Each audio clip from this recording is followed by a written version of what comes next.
Buenas tardes a todas y todos. Estamos acá con todo pronto para comenzar este segundo webinario de este ciclo que hemos organizado para los miércoles del mes de mayo. El miércoles pasado tuvimos todos la oportunidad de escuchar a Flavia. Hemos recibido muy interesantes comentarios de lo que fue su conferencia. Creo que todos nos quedamos pensando sobre algunos de los planteos que ella realizó y quiero que todos sepan que el video completo de la conferencia está en el canal de YouTube del Instituto Crandon para los que quieran volver a verla o quieran compartirla con docentes que no hayan podido participar el miércoles pasado. Hoy, en este segundo webinario, lo primero que quiero es agradecer a los compañeros que van a presentar hoy distintas experiencias. Es un agradecimiento muy especial porque lo que yo rescato, y lo conversaba con ellos ahora mientras aprontábamos todo, es un desafío muy grande ponerse a escribir, reflexionar sobre lo que uno hace, presentar esa experiencia y bueno, someterla al juicio de un tribunal que trabajó el año pasado para seleccionar estas 5 experiencias que vamos a escuchar hoy. El tribunal que falló con relación a estas experiencias estaba integrado por la doctora Alicia Kachinowski, el doctor Marco Sarasola y el magíster Ariel Fripp. Yo pensaba qué bueno es tener en nuestro país docentes que reflexionan sobre sus prácticas y que nos dan la oportunidad de conocerlas. Porque cuando yo pensaba esto, recordé que hace un tiempo había leído una frase de Paulo Freire, que él dice: nadie educa a nadie, nadie se educa a sí mismo, las personas se educan entre sí con la mediación del mundo. Y hoy yo creo que, bueno, vamos a estar compartiendo esta experiencia de educarnos entre nosotros, de compartir esas experiencias para seguir reflexionando. Las experiencias las vamos a ir presentando. Cada experiencia va a durar 10 minutos la presentación. Ustedes van a poder ir anotando en el chat las preguntas que tengan sobre la presentación y las preguntas se van a contestar todas al final. La primera experiencia que vamos a escuchar tiene como título Acciones para el Cambio, protejamos el agua del río Uruguay, y fue presentada por la maestra de educación primaria Lucía Keukirk. Lucía es docente en Salto, actualmente se encuentra cursando 4º año de la licenciatura en psicopedagogía en la Universidad Católica del Uruguay, es maestra efectiva en la escuela número 95 de Salto y maestra en la escuela y liceo Crandon Salto. Ana Lucía, un gusto recibirte, ella está en Salto, estamos prontos para escucharte. Bueno, buenas tardes a todos, gracias Carlos por la presentación. Es un gusto para mí compartir con ustedes esta experiencia que llevé adelante con mis alumnos.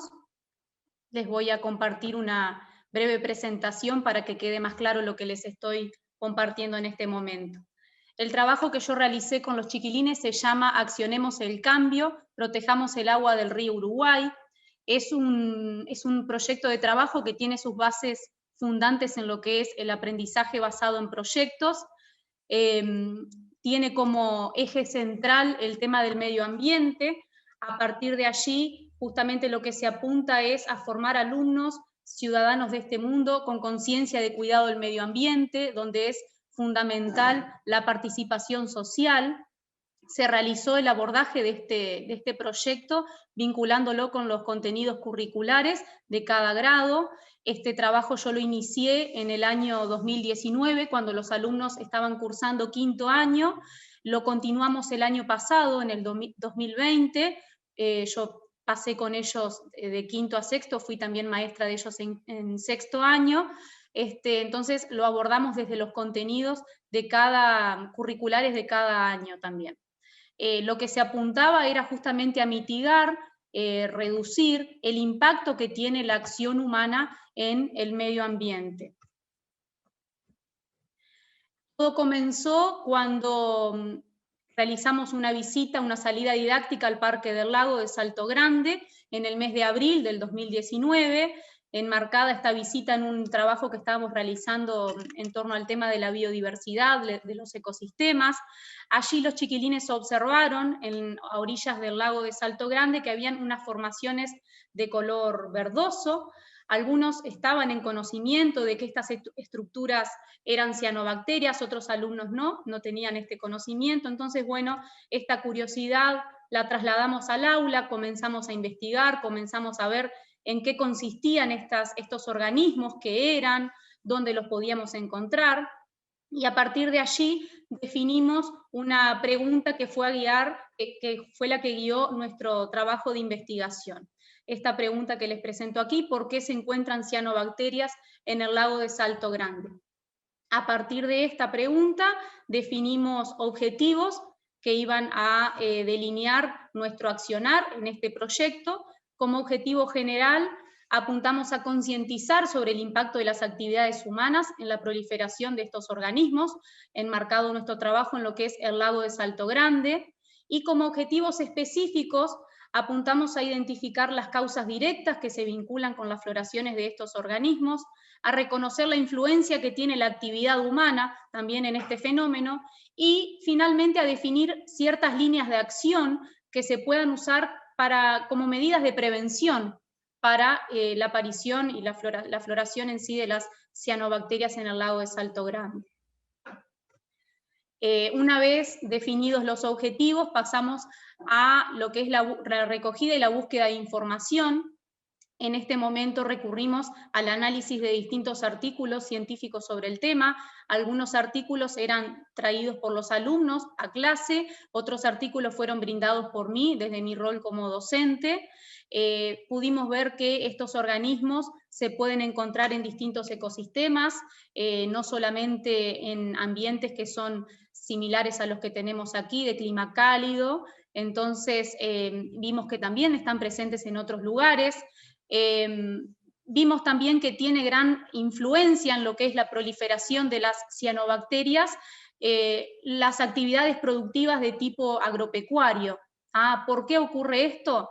Al realizarse estas actividades en zonas muy cercanas a los cursos de agua, sean ríos o arroyos, los productos agroquímicos que se puedan utilizar a causa de las aguas de escorrentía terminan en el curso del río, y estos productos funcionan como fertilizantes, como alimentos, por así decirlo, para las cianobacterias, favoreciendo así el desarrollo de estos organismos en el río.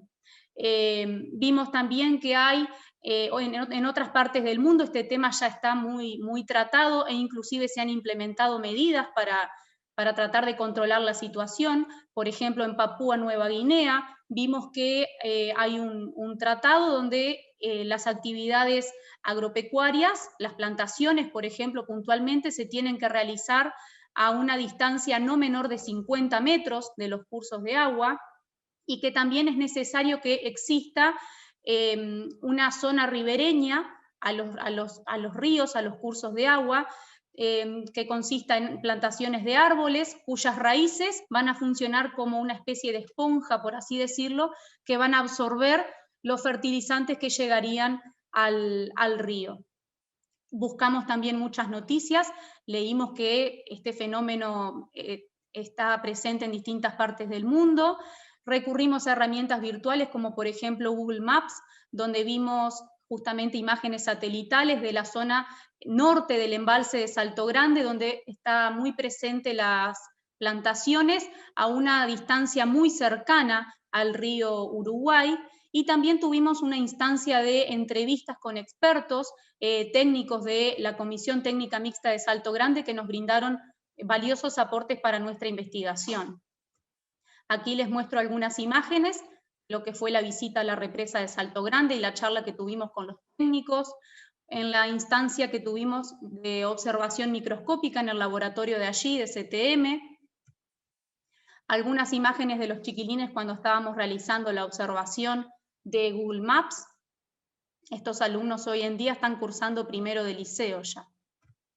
Y aquí pueden ver una de las muestras que se tomaron de las imágenes de Google Maps, donde se ve justamente la cercanía que hay de las plantaciones al curso del río Uruguay.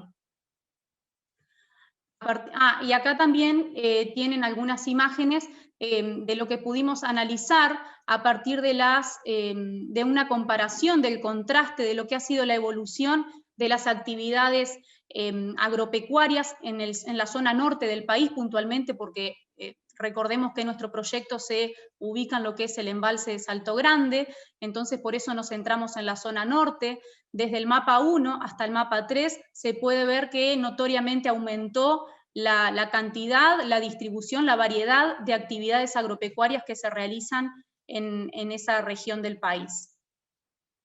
Como conclusiones a partir de todo esto, llegamos en primer lugar a decir que las actividades agropecuarias pueden tener gran incidencia en el desarrollo de las floraciones de cianobacterias en el lago de Salto Grande, y a partir de ahí definimos como una posible línea de acción el hecho de desarrollar zonas ribereñas de protección, donde, como les mencionaba anteriormente, contar con una línea de árboles, de plantaciones a lo largo de la zona lindera al río. Estas raíces de los árboles pueden actuar como esponjas, esa sería la función concreta, donde absorberían los fertilizantes, los agroquímicos que provienen de las plantaciones, impidiendo de esta manera que lleguen al río, ¿sí? Recordemos que, como les mencioné antes, al impedir esto, estos productos no estarían favoreciendo el desarrollo de las cianobacterias, las cuales los utilizarían como fuentes de alimento, como nutrientes. También vimos que es necesario que haya un control más estricto de lo que es la distancia de los cultivos. Hablemos de control en temas de reglamentaciones, porque por lo que pudimos indagar con los chiquilines, en nuestro país esto aún no existe. Sí hay solicitudes y hay movimientos en distintas partes del país que reclaman esto, pero hasta la fecha, cuando hicimos la investigación con los chiquilines, en el país no había nada que exigiera este control de la distancia de los cultivos al curso del río Uruguay. Una vez que finalizamos el proyecto, participamos con él de lo que fue la Feria Departamental de Clubes de Ciencias. Allí obtuvimos una mención especial por todo el trabajo que realizamos y se nos sugirió divulgar el proyecto porque se lo consideraba de un valor bastante importante. Entonces visitamos distintas instituciones del departamento, ahí pueden ver a los chiquilines recorriendo otras escuelas y presentando la investigación. Fuimos a unos programas de radio también, donde presentaron el trabajo realizado. Y bueno, y proyectamos continuar en el año 2020 con este trabajo, pero también darle atención a otros factores que pueden estar incidiendo, porque no podemos caer en que solamente la causa de la floración de las cianobacterias sea solamente estos productos agroquímicos.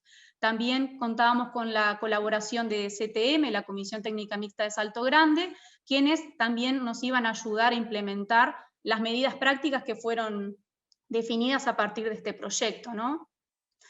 Pasó que en el 2020 llegó la pandemia por coronavirus, lo que teníamos pensado realizar se tuvo que rever, el proyecto lo tuvimos que reformular, los chiquilines estaban muy motivados y no queríamos dejar tampoco el tema de las cianobacterias y del cuidado del medio ambiente, entonces decidimos, bueno, abocarnos también a darle, ¿sí?, importancia a esto que estaba ocurriendo, que inició el año pasado, bueno, que continúa como es la pandemia por coronavirus.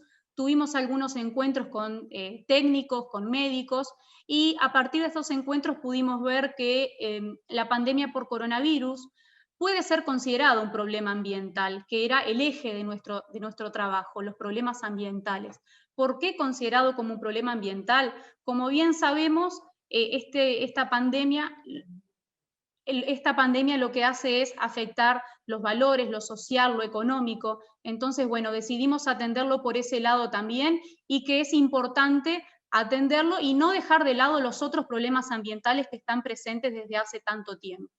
¿A qué llegamos? Bueno, que los problemas ambientales tienen gran incidencia en la salud de las personas también, y en nuestro país puntualmente, ahí pueden ver la cifra en el último punto, 9.000 muertes al año son causadas por problemas cardiovasculares, que justamente estos problemas tienen como un gran factor de riesgo lo que es la contaminación ambiental.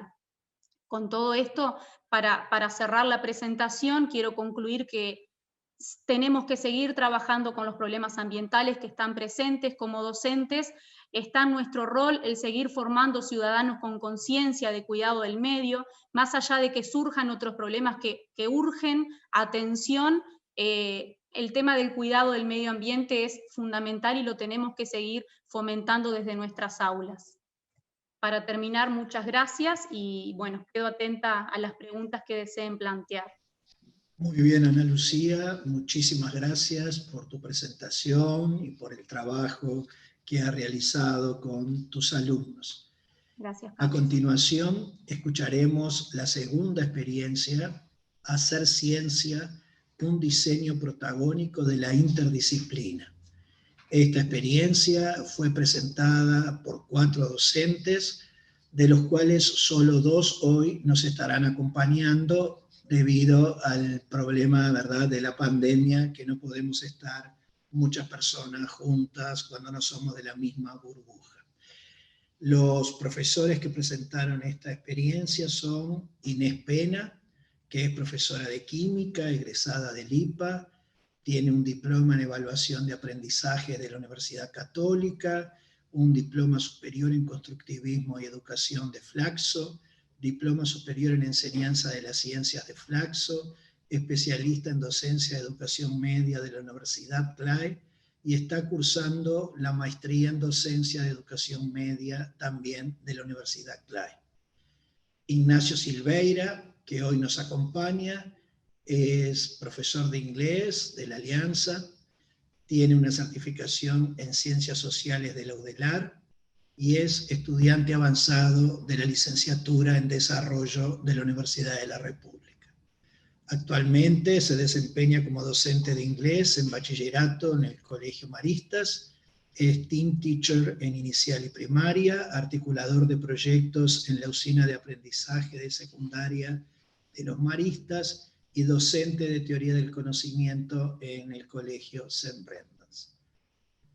Sofía Méndez, que también nos acompaña hoy, es profesora de biología egresada del IPA, doctora en ciencias veterinarias de la UDELAR y diplomada en la especialidad de oftalmología veterinaria.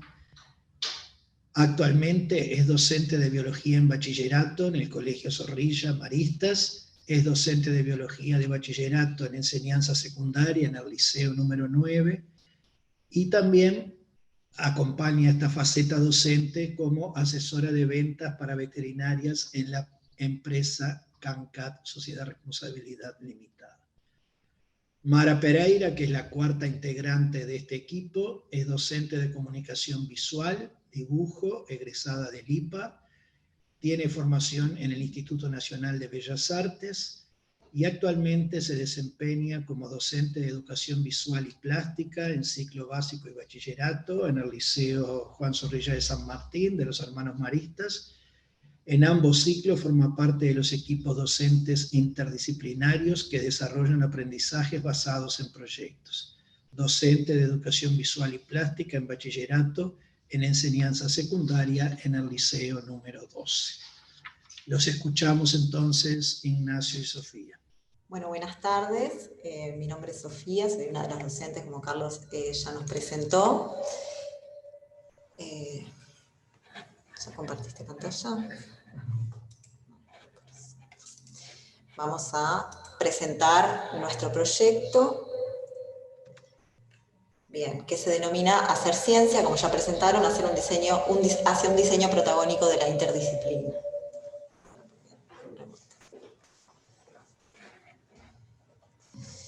Bien. Bueno, lo primero que nosotros vamos a plantear es el contexto del cual partimos, digamos, y en el cual estamos trabajando actualmente. Nosotros somos docentes, los 4 somos docentes del curso de 5º año de bachillerato, opción biológico, y los 4 docentes implicados somos de las asignaturas biología, química, comunicación visual, inglés, y además el docente de inglés es el coordinador o articulador en la usina de aprendizaje de este trabajo que es interdisciplinario. Quisimos presentar los antecedentes porque nosotros iniciamos este trabajo como un proyecto multidisciplinario, o sea, eran varias asignaturas compartimentadas con pocos espacios de coordinación, pero nosotros actualmente, a partir del 2019 y hasta la actualidad, comenzamos a trabajar en un módulo proyecto. Luego de presentar, digamos, nuestro proyecto de cómo trabajar en forma interdisciplinaria, logramos que esas asignaturas estén ensambladas todas en la misma clase, digamos, y para eso llevó un proceso que se sigue desarrollando hasta el día de hoy. Bueno, para trabajar de manera interdisciplinar, nosotros realizamos un cronograma anual en el cual en marzo presentamos a los alumnos esta modalidad de trabajo, lo que significa la interdisciplina, los roles de equipo. También cuando ellos forman su grupo, hacemos una identidad visual del equipo, tanto en un logo como en un nombre, y ahí empezamos a trabajar la pregunta-problema. Primero toda la parte teórica de qué implica una pregunta-problema, y luego ellos mismos van buscando esa pregunta a raíz de inquietudes contextualizadas en cuanto a su edad, a su contexto, a su territorio y demás. Luego nosotros lo guiamos en afinar esa pregunta, digamos, y en el marco teórico conceptual, o sea, vemos también la importancia de las fuentes confiables de información, visitamos distintas páginas, los ayudamos a buscar, que es tan importante, y también los guiamos en técnicas de observación, aprendemos a hacer mapas conceptuales, ¿sí? El abordaje multidimensional del problema, y vamos reformulando, que ahora Ignacio va a hablar sobre eso, vamos reformulando la pregunta investigable. Realizamos en la medida de lo posible, el año pasado, a pesar de la pandemia, lo pudimos hacer, una salida de campo, donde se recogen datos, y en julio hacemos un corte, que nos sirve para evaluar a nosotros en qué están los chiquilines, hacemos una especie de conversatorio, donde ellos presentan, poniendo una puesta a punto, digamos, de lo que están trabajando. A partir de allí, de evaluar en qué están, empezamos a desarrollar las instancias finales, digamos, los productos finales de este proyecto, que son un paper científico, ¿sí? Obviamente trabajamos las técnicas de cómo elaborar un paper científico, y a su vez cómo se presenta. Acá tenemos un ejemplo de lo que es el logo del equipo y el nombre, que tiene obviamente que ver con el tema de investigación. Y también diseñamos y trabajamos en lo que es un póster científico para presentar ante una audiencia. Acá tenemos un ejemplo de ello. Obviamente toda la parte estética, visual y de contenido está trabajada. Y luego el producto final es justamente presentarlo a sus otros compañeros, a los docentes, y en espacios del colegio, que se denomina aprendices y maestros, donde se los presentan a la comunidad educativa. Buenas, mi nombre es Ignacio. Bueno, para seguir con la descripción, la idea es contarles un poco cómo trabajamos. Nosotros les proponemos a ellos un trabajo en equipos, y nosotros también, claramente. La propuesta de trabajo en equipos va con una asignación de roles que van diferenciados de lo que es la tarea y el proceso. Ellos eligen roles que son particularmente para las tareas puntuales que tienen que hacer y también para los procesos a largo plazo. Y a lo largo del proyecto ellos van intercambiando y jugando con esos roles a ver dónde se encuentran más cómodos. También nosotros planteamos objetivos diarios en modo de fichas, que eso también nos facilitó el trabajo en la pandemia. Y en ese objetivo diario y modo de fichas, nosotros les proponemos como estas 4 siglas, que es OPER, ¿no? Que es organización, planificación, ejecución y reflexión. Cada vez que nosotros trabajamos en fichas o hacemos un recorrido más largo de los temas que planteamos, siempre tratamos de que esta organización, planificación, ejecución y reflexión sea un componente que ellos realicen. Y bueno, esto también se enmarca en tareas que apuntan a procesos deductivos y autóctonos. Con autóctonos nos referimos a que cada equipo de trabajo elige su tema, elige su pregunta y va haciendo su propio proceso y recorrido. Bueno, en las características del trabajo interdisciplinar, las áreas de conocimiento dejan de estar compartimentadas y pasan a ser herramientas que nos ayudan y nos habilitan a resolver o entender problemas de la realidad. Esto también lo hacemos de la mano de lo que se llama la mente sintética, que lo plantea Gardner ahí, que es tomar información de diferentes marcos conceptuales y teóricos, de diferentes fuentes de información, para sintetizarla con un objetivo común, que también se enmarca en un modo 2 de hacer ciencia, contextualizado, enfocado en problemas de situación de la vida real, que requiere de por sí la interdisciplina para una posible solución. Un concepto clave que nosotros trabajamos en el año es el concepto de biomimética, que es una disciplina dentro del área de las ciencias biológicas, que lo que hace es emular la naturaleza para dar respuestas o soluciones a problemas de las situaciones de la vida real. En este sentido, desde la química se trabaja la estructura del tetraedro como una de las más estables, y como venía diciendo Sofi, la construcción de la pregunta, el marco teórico, las técnicas y la comunicación son 4 aspectos fundamentales que pasan a ser las 4 caras de nuestro tetraedro.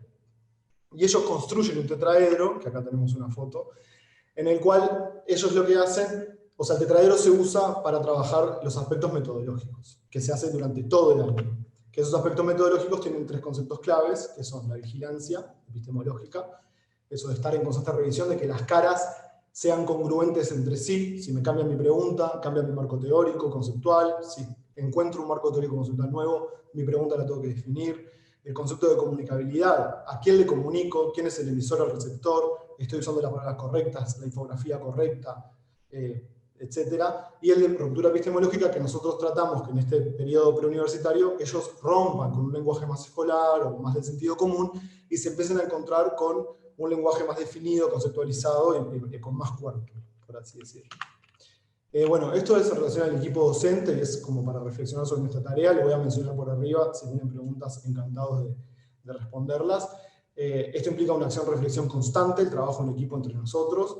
Creemos que hay una ejecución coordinada que optimiza el trabajo en clase y el tiempo en clase. Sin lugar a dudas, en el ADN de todo esto está profesionalizar la profesión, como decía Carlos al principio, y genera un nuevo corpus de actividades con nuevos propósitos que nosotros reciclamos, no solamente en nuestro propio proyecto, sino que reciclamos en otras tareas que hacemos. Y en segundo lugar, la mentoría entre pares, que nos habla de las técnicas y la metodología a la hora de elegir las técnicas o las tareas que diseñamos, que decimos que pasan por estos 3 filtros, que son de validez, que tiene que ver con los objetivos, sensibilidad, con la heterogeneidad de los alumnos y nuestra, y con la congruencia disciplinar, con cada disciplina o con el casamiento entre las disciplinas. Bueno, en cuanto recién Nacho explicó el enfoque desde los docentes, bueno, desde los estudiantes, nosotros tenemos 3 líneas de trabajo, ¿no? Enfocarnos en lo que es la experiencia de ellos y en la vocación, trabajar en la autonomía, o sea, desarrollar la autonomía del estudiante y repensar el éxito académico, o sea, lo que vienen arrastrando en toda su escolaridad, de qué implica el éxito académico, bueno, transformarlo y, como dice en el segundo ítem, poner sobre la mesa otras habilidades. ¿Sí? Nos hemos encontrado con muchas sorpresas, donde en base a la propuesta heterogénea, ¿sí? Hay habilidades que de repente los alumnos muestran, desarrollan o se dan cuenta que tenían, que en una clase tradicional no sucede. Quisimos citar las palabras de una alumna que dice: yo no sé qué voy a hacer, pero seguro voy a investigar. O sea, despertar ese espíritu crítico, esa reflexión, la observación, el hacerse preguntas sobre el cotidiano. Obviamente, desarrollar habilidades y competencias. Nosotros siempre implementamos técnicas de autoevaluación, coevaluación y reflexión. ¿Sí? En todos los trabajos, al final de cada ficha, hay un espacio, por más mínimo que sea, de reflexión sobre lo trabajado para que las competencias se hagan explícitas y ellos hagan conciencia de eso que tanto hablamos de la metacognición, que se haga conciencia de ello, de la forma de aprender. Forma de trabajo, ¿sí? Con esto cierro, la forma de trabajo es deductivo, o sea, nosotros no damos nada por sentado, sino que presentamos líneas de trabajo y ellos deducen qué somos nosotros, andamiamos ese proceso. ¿Tá? Y con esto lo que queremos hacer es fomentar la sensación de logro. Al andamiarnos nosotros y que los logros y las producciones sean de ellos, es más válido el proceso de aprendizaje. Bueno, acá tenemos lo que les queríamos mostrar con estas fotografías, es que los espacios de trabajo son diversos, o sea, no usamos el salón de clase, el pizarrón, el profesor adelante, sino que utilizamos distintos espacios del colegio. Bueno, esto era pre-pandemia, 2019, estas fotografías, en el laboratorio, en espacios comunes, para hacerlo en modo taller. ¿Sí? Bueno, el objetivo nuestro de todo esto es desarrollar los aprendizajes profundos, ¿no? O sea, que sean ciudadanos que observen fenómenos naturales y puedan interactuar con ellos. Interactuar como en el registro de la observación, como proceso de investigación, que puedan producir un cambio, como presentaban en el trabajo anterior, ¿no? En este sentido, tras el trabajo profundo interdisciplinar, logran percibir cómo diferentes paradigmas nos ayudan a explicar diferentes fenómenos para comunicarnos de forma efectiva. ¿Sí? Para eso debemos construir puentes entre los diferentes modelos, actores, por lo tanto, entre las diferentes asignaturas, formas de enseñar y de aprender. ¿Sí? Acá tenemos los chicos exponiendo, entonces, en definitiva, lo que buscamos es que en ellos germine la semilla para convertirse en agentes de cambio. Muchas gracias. Muy bien, muchas gracias Sofía e Ignacio. Pasamos ahora a la presentación de la tercera experiencia, presentada por Noelia García Penem y Lucía Pesano. Tiene como título Ciudad Fragmentada. Noelia es docente egresada del IPA, de Educación Social y Cívica, Sociología y Derecho. Actualmente se encuentra cursando Psicología Social en la Escuela de Psicología Social de Montevideo y es docente de Educación Social y Cívica en el Liceo número 33. Lucía es licenciada en Sociología de la Facultad de Ciencias Sociales de la Universidad de la República y magíster en Sociología de la Facultad de Ciencias Sociales también de la UDELAR. Es docente de Sociología Jurídica en el Profesorado Semipresencial de Centro de Formación Docente.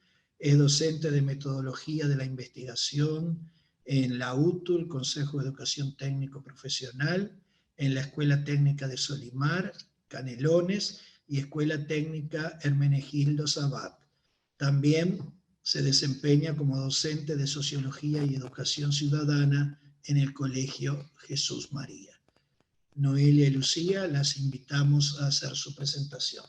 Bueno, muchas gracias, les decía, al colegio y al director por la invitación. Aquí estamos por empezar entonces a compartir con ustedes el proyecto de Ciudad Fragmentada.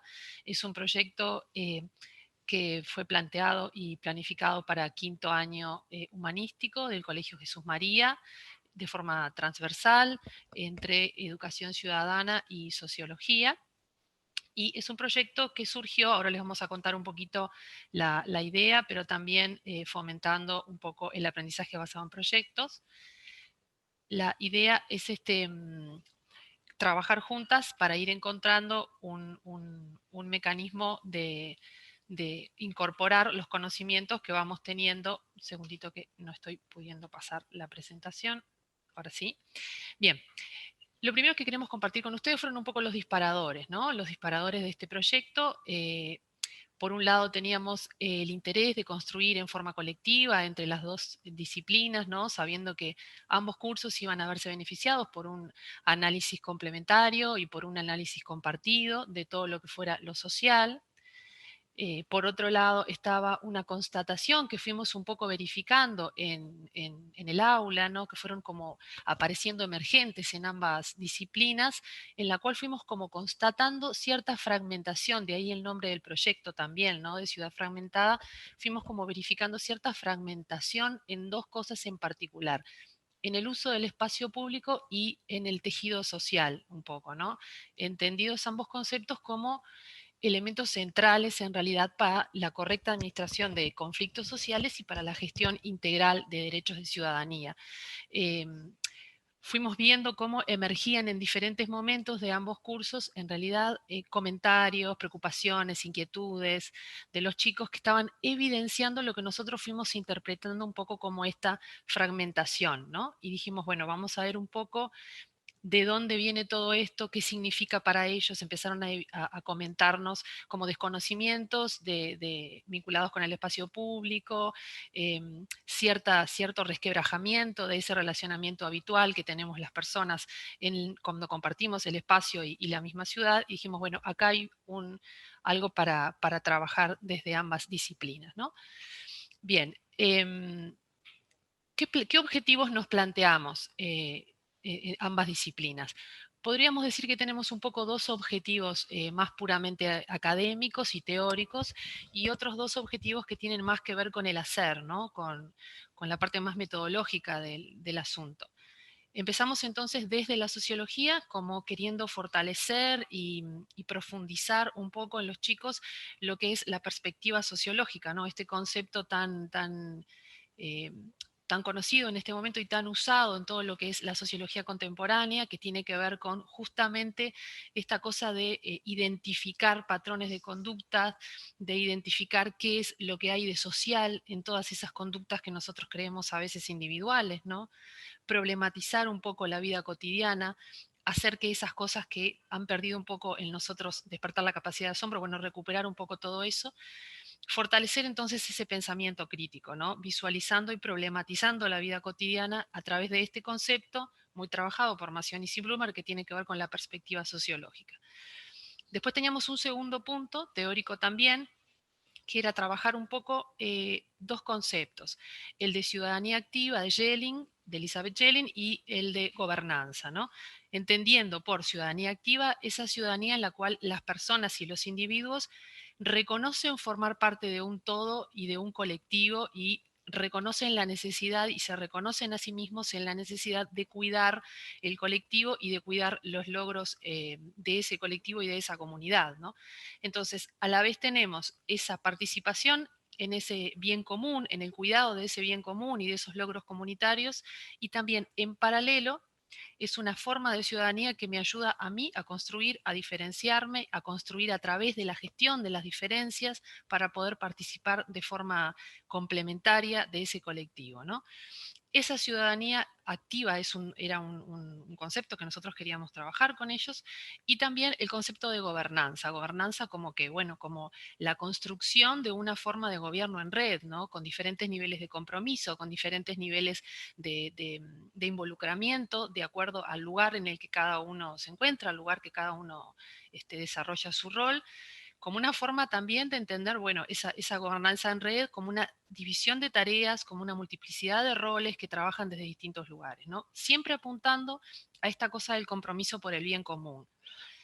Podríamos dejar un poco por ahí los objetivos más académicos o más teóricos. Después tenemos otros que también son académicos, pero más metodológicos, que tenían que ver con el fomento del trabajo en equipo y la coevaluación, ¿no? Esta cosa de organizar las tareas, administrar las responsabilidades, socializar un poco los resultados y también hacer que ellos estén trabajando con la mira puesta en algo que va a llegar en unos meses, pero de forma colectiva, que cada uno de ellos tiene que poner de su parte en ese proceso que es individual y que es colectivo, ¿no? Administrar la autonomía también. Justamente son estudiantes de quinto año de bachillerato. El año siguiente iban a tener estudios económicos y sociales, y van a tener que trabajar más en profundidad con esto de la administración de sus tiempos, ¿no? Y de ir entregando resultados parciales para algo que se completa a fin de año. Y entendimos que el trabajo en equipo y esta coevaluación era fundamental para sentar las bases de eso. Por último, integrar un manejo básico de herramientas también de investigación social, que está pedido en el programa de quinto año de sociología, en el cual se les pide que ellos vayan involucrándose lentamente con las técnicas, las principales técnicas, las fortalezas y debilidades de cada una de esas técnicas de investigación, y ahí fuimos decidiendo básicamente por técnicas de investigación cualitativa. La metodología que decidimos. Bueno, justamente nos decidimos por una metodología cualitativa, entendiendo que era lo que iba a permitirles a ellos un desarrollo mejor para el tema que teníamos en mente. Y decidimos lo siguiente, decidimos hacer una selección de familias a entrevistar, justamente a través de las técnicas cualitativas.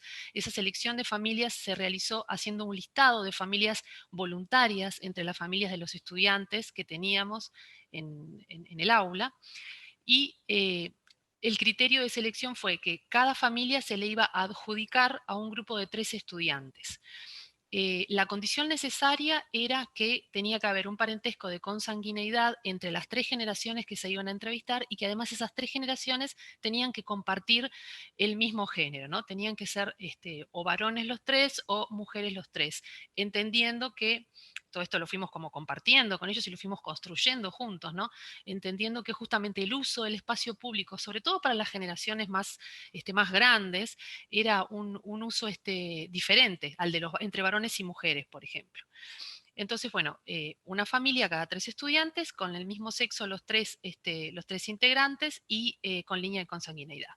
Identificamos un conjunto de variables a medir, que también las listamos, con variables que buscaban medir un poco la gestión cotidiana de la ciudadanía y el uso del espacio público. Construimos la pauta de entrevista definiendo de manera colectiva una batería de preguntas, y realizamos esa pauta de entrevista en conjunto para que ellos después pudieran salir a entrevistar. Bueno, finalmente ellos entrevistaron a estas familias y fueron entregando lentamente los avances del proyecto. Hubo una elaboración de informe final que nos entregaron y evaluamos en conjunto ambas materias, donde tenían que vincular los hallazgos encontrados con los conceptos teóricos fundamentales de cada curso. Y después hubo una presentación oral de los resultados, que además pudimos compartir con las familias de ellos a quienes invitamos. Entonces, y se hizo carne un poco esto de que las ciencias sociales investigan la sociedad, y hacia esa sociedad vuelven los resultados, muchas veces modificando los objetos mismos de estudio, ¿no? Bueno, ese fue un poco el trayecto desde el punto de vista metodológico. Va a continuar ahora Noelia con la segunda parte de la presentación, contando un poquito los hallazgos. Así que dejo a Noelia. Muchas gracias. Buenas tardes para todos. Continuamos con esto que fue un trabajo para nosotros muy rico. Y en relación a los hallazgos, desde la sociología vimos en relación a la percepción del espacio público en función del uso que le hacen las personas, que cuantos menos frecuentaban aquellos espacios, más ajeno, más peligroso, más violento y desagradable lo percibían. Y cuanto más lo usan, cuanto más transitaban esos espacios, lo entendían como un lugar de seguridad al que se podían seguir acercando. Y en relación entre la edad y la percepción de la ajenidad y la peligrosidad de ese mismo espacio público y del uso de la ciudad, vimos cómo la pauta heredada tenía mucho peso, tenía mucha fuerza, porque si había una pauta heredada acerca de una percepción negativa del espacio público, de esos espacios comunes, empezaba como a disminuirse el sentido de pertenencia y a disminuirse también el uso de ese mismo espacio.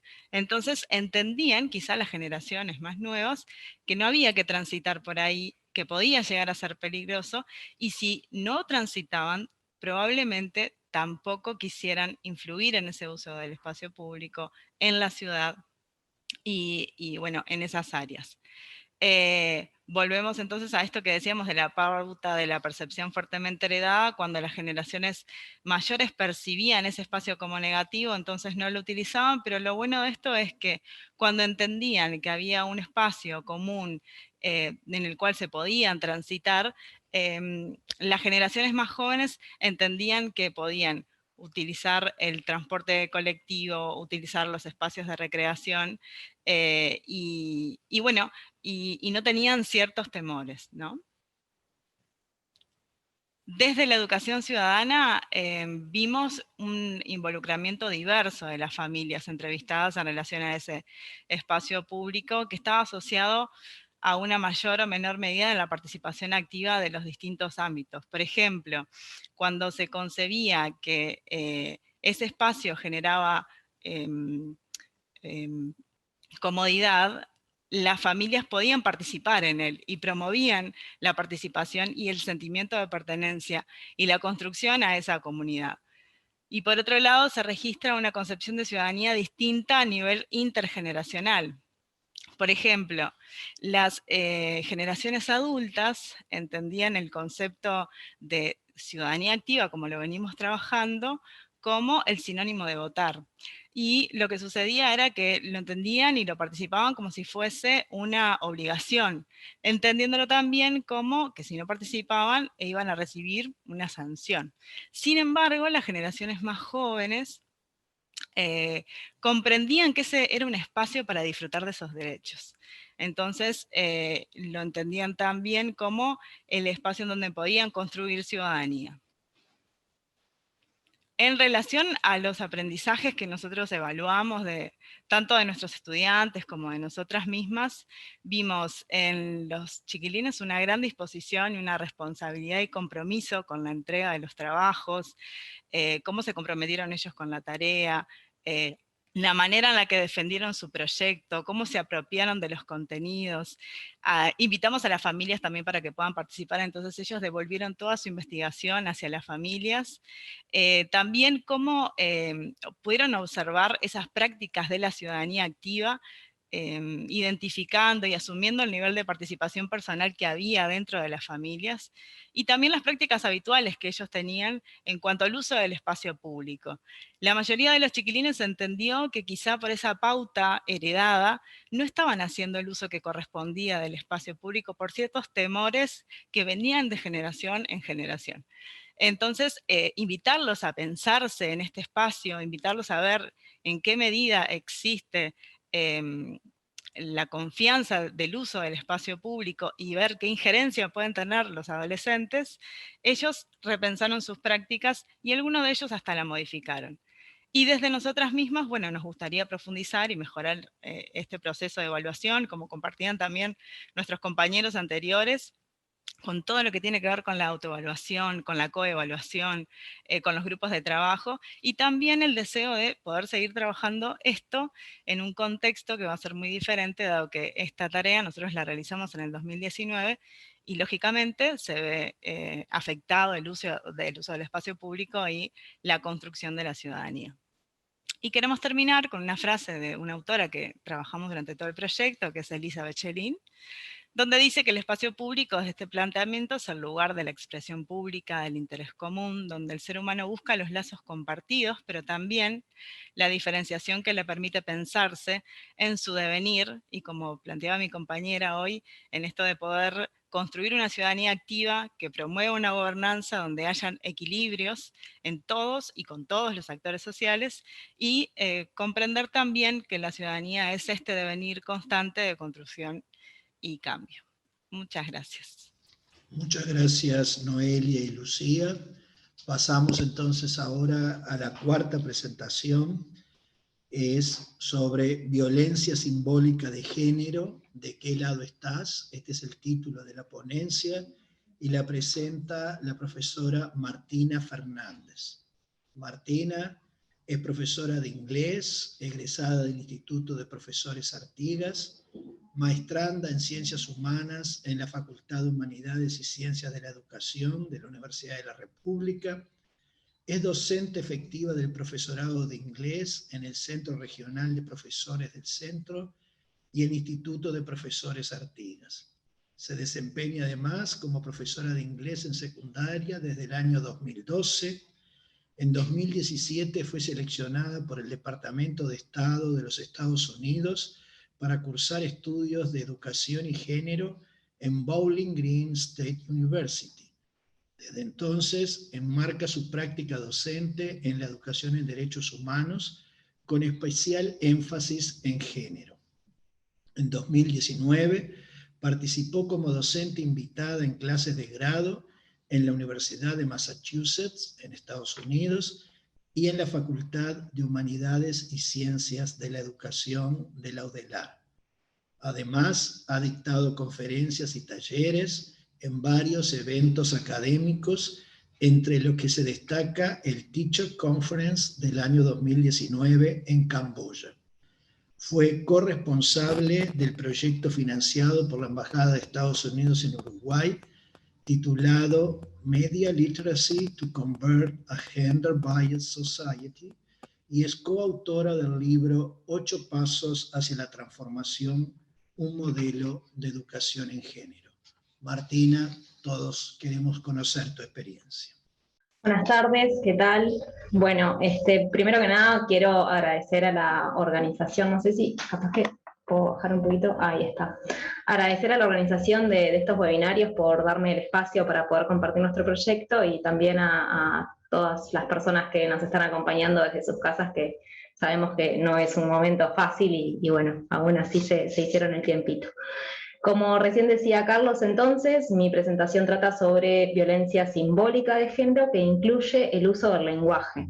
Y por este motivo van a notar que en algunos momentos, para referirme a grupos mixtos de varones y de niñas, voy a utilizar el género masculino como universal y tal como estamos acostumbrados voy a decir los estudiantes, pero en otros momentos voy a utilizar el femenino como universal y voy a decir las estudiantes para referirme a los mismos grupos mixtos. Esto puede llamar un poco la atención al comienzo, pero a medida que yo vaya hablando y el oído se vaya acostumbrando, ya no llama más la atención. De hecho, quizá al final de la presentación ni siquiera suene raro cuando diga las estudiantes. Bien, aclarado esto, puedo comenzar. Como bien decía Carlos, el título de la presentación es el mismo título que lleva nuestro proyecto, que es Symbolic Gender Violence, Where Do You Stand?, que es un proyecto de primer año de ciclo básico en el Colegio Marista Santa María, que se desarrolla en el curso de inglés de nivel preintermedio, y en realidad se implementó durante 2017, 2018 y 2019, pero lamentablemente las circunstancias de educación virtual le pusieron en suspenso, lo tienen ahí. Estoy esperando de todas maneras que bueno, si todo sale bien, quizá el año que viene se puede volver a implementar. Tiene mucho de trabajo extracurricular, digamos, que es en territorio y bueno, realmente no he logrado encontrar la forma de poder implementarlo en condiciones de educación virtual. Es de destacar que cuando hablamos de violencia simbólica no nos referimos exclusivamente a violencia contra la mujer, sino que estamos hablando de fenómenos que afectan a mujeres y a hombres. En particular, si nosotros hablamos de violencia simbólica de género, nos referimos a un tipo de violencia que está instaurada en nuestra sociedad y en lo más profundo de todos nosotros, y que se reproduce a través de estereotipos, de prejuicios, en la música, el cine, los comerciales, los juegos, todo, en realidad es muy presente en todos lados. Y también se reproduce a través de nuestras propias acciones cotidianas que muchas veces pasan inadvertidas, como por ejemplo si estamos en la clase y le pedimos a una alumna que nos ayude a decorar la cartelera, por ejemplo, eso puede ser violencia simbólica de género si nosotros la llamamos a esta alumna porque partimos del supuesto que por ser niña va a ser más prolija o tiene mejor criterio estético. De igual manera, si tenemos que trasladar materiales, por ejemplo, de un lado a otro y le pedimos ayuda a los varones de la clase, también eso es violencia simbólica de género. Y por más de que capaz que puede resultar un poco arcaico, digamos, este ejemplo, yo les aseguro que sigue sucediendo y pueden consultarlo con sus estudiantes que ellos sin dudas les van a contar sus experiencias al respecto. El objetivo de este proyecto es poder utilizar la lengua meta, que en este caso es el inglés, de manera autónoma. Y para eso los estudiantes tienen a disposición todas las herramientas digitales y analógicas, digamos, de aula, para poder manejarse, moverse, digamos, de español a inglés de manera natural y como en realidad sucede afuera del aula. La regla es que todas las intervenciones tienen que transmitirse en inglés, ¿sí? Entonces, a veces las estudiantes lo logran solas, con la ayuda de estos recursos digitales o los libros y diccionarios que tenemos, otras veces lo logran con la ayuda de sus compañeras, pero la realidad es que al final del día el español aparece en el aula de inglés no como un enemigo, sino como un aliado que permite el trabajo colaborativo y sobre todo la solidaridad de pares. Cuando nosotros elaboramos este proyecto, lo que estamos buscando es poder generar un impacto en la socialización de los estudiantes. Como les decía hace un rato, esta violencia simbólica en realidad está por todos lados y todas nuestras socializaciones, las de ustedes, la mía y también las de nuestros estudiantes, están enmarcadas en esa lógica. Entonces es muy difícil realmente poder encontrar un escape a menos que estemos atentos a eso que está sucediendo, ¿no? Cuando estamos hablando de un estereotipo o sencillamente decimos, bueno, a esta niña concreta sí es muy prolija o este niño concreto sí tiene mucha fuerza, pero no es en términos generales, ¿verdad? Hay que diferenciar el estereotipo de un elemento concreto o una característica concreta en una persona concreta. Esta temática, entonces, cuando la llevamos al aula de inglés, permite que los estudiantes exploren ideas que son complejas, ¿sí? Hablamos, por ejemplo, de relaciones de causa y efecto, abstracciones, generalizaciones, incluso y opiniones personales, que a veces no son muy sencillas de poder transmitir, ¿verdad? Y en realidad lo hacen con el inglés que tienen. Entonces, muchas veces los estudiantes se dan cuenta de que no es tanto que no sepan las palabras, sino que en realidad lo que les falta es la práctica de obligarse a usar el inglés que ya conocen y que vienen estudiando desde hace años y buscar en sus cabecitas cuáles son las palabras que ellos pueden utilizar para decir la idea que quieren transmitir. Muchas veces pasa, por ejemplo, que ellos se trancan con palabras de frecuencia, de alta frecuencia como mundo, gente o pasa, pasar, y no es porque no la sepan necesariamente, sino justamente que falta esa práctica de poder poner en palabras de manera espontánea, digamos, cuáles son sus opiniones. Es interesante poder trabajar esta temática con los adolescentes porque se aborda o se explora un espacio social que en general no es explorado por nuestros adolescentes, más allá de que sí tiene un gran impacto en sus propias vidas y en su propio contexto. Muchas veces los estudiantes están sujetos a estereotipos de género, a pesar de que todos nosotros sabemos de que no son necesariamente reales. A mí me pasó concretamente, un estudiante se me acercó al final de la clase para decirme que se le había roto la costura del uniforme, y mi respuesta que me salió naturalmente fue: no te preocupes que cuando llegues a tu casa tu mamá te lo cose. Imagínense la cara del estudiante en ese momento, que yo ya hacía 3 años que venía trabajando en el proyecto y que el estudiante sabía que, bueno, que yo era la profe que no podía decir eso, y lo dije. El problema no es en este sentido autoflagelarnos de por qué cometemos violencia, sino sencillamente estar atentos y saber que eso puede salir, saber que eso puede surgir, ¿sí? Entonces, bueno, disculpen que me distraje ahí. Las bases de este proyecto responden a la función política de la educación. ¿Qué es esto? Es sencillamente formar ciudadanos activos que se sientan parte, como bien decían las compañeras de la experiencia anterior, que se sientan parte de esta sociedad, que estén preparados para poder dar su opinión, escuchar, pero también ser escuchados, que es algo que no suele suceder con niños o adolescentes tan jóvenes en particular, y sobre todo que puedan empezar a atender a que a veces esto que está tan presente en todos lados no necesariamente tiene que ser así, ¿verdad? Poder darles la palabra, poder darles a ellos la oportunidad de elaborar estas ideas que tienen un impacto directo en su propio contexto. ¿Sí? Eso es como muy importante. Las estrategias concretas que se elaboran en este marco del proyecto de violencia simbólica de género, se encuentran en el libro que recién comentaba Carlos precisamente, que editamos el año pasado con mi compañera y colega Virginia Frade, que es de distribución gratuita. Entonces, si hay alguien que le interese como poder ahondar más en las cuestiones metodológicas para implementar un proyecto que sea sobre violencia simbólica o sobre otra cosa, pero que tenga un impacto directo en la vida de los estudiantes, me lo hacen saber y con mucho gusto les hacemos llegar el libro. No quería terminar sin darles la oportunidad de escuchar de primera mano el testimonio de mis estudiantes, que a mí siempre me gusta que me acompañen en todos los eventos, justamente para que la audiencia pueda escuchar así de primera mano, a ver cómo lo viven ellos. Por motivos obvios no me pudieron acompañar hoy, pero sí está el testimonio en un video cortito que preparé, así que les comparto rápidamente. Porque nos hace reflexionar sobre los prejuicios.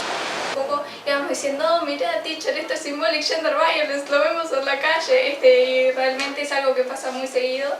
Y también está bueno que nos den el espacio en clase, poder charlarlo y también poder ver 2 opiniones distintas.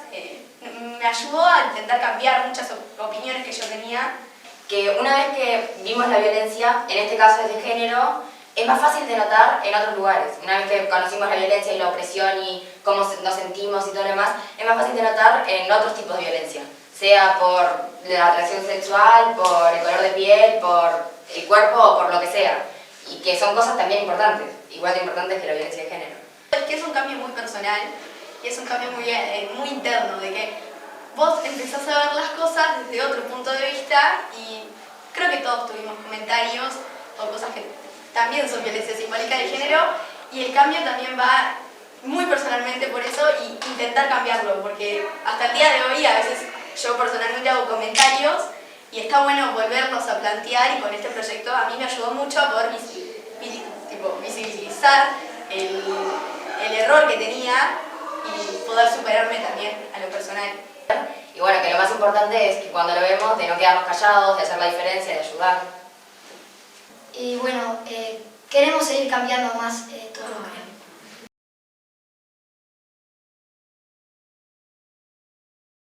Bueno, eso es todo. Muchas gracias. Muchas gracias. Entonces, Martina. Pasamos entonces ahora a escuchar la última presentación de la tarde de hoy. También es presentada por un equipo de 4 docentes que tiene como título El deporte como constructor de ciudadanía. Una mirada desde la territorialidad del Consejo de Educación Secundaria, el caso de Míguez, Empalme Olmos y Soca. Los autores son Olivia Arrospide, Rosana Digenio, Vanessa Franco y Carlos Hernández. Hoy, al igual que en el otro grupo que eran 4 profesores, nos están acompañando solo 2, que son Olivia Arrospide y Vanessa Franco. Olivia es magíster en Desarrollo Territorial de la Universidad Tecnológica Nacional de la Facultad Regional de Rafaela en la provincia de Santa Fe, Argentina. Tiene un posgrado en Gestión de Centros Educativos y Deportivos del Instituto Superior de Educación Física, es licenciada en Economía de la Universidad Católica y profesora de Educación Física del Instituto ISEF de Uruguay. Actualmente se encuentra cursando la maestría en Educación Física en ISEF UDELAR Montevideo. Rosana Digenio es egresada y titulada del ISEF, profesora del Consejo de Educación Secundaria, coordinadora de Educación Física y Deportes del Liceo Habilitado IEP, es profesora articuladora zonal de Canelones, Costa de Oro, desde el año 2017 a la fecha. Vanessa Franco actualmente se encuentra cursando un doctorado en Educación de Funiver, es magíster en Actividad Física y Salud de Funiver y licenciada en Educación Física, Recreación y Deporte del Instituto Universitario de la Asociación Cristiana de Jóvenes. Es profesora en Ciencias Biológicas del Instituto de Profesores Artigas.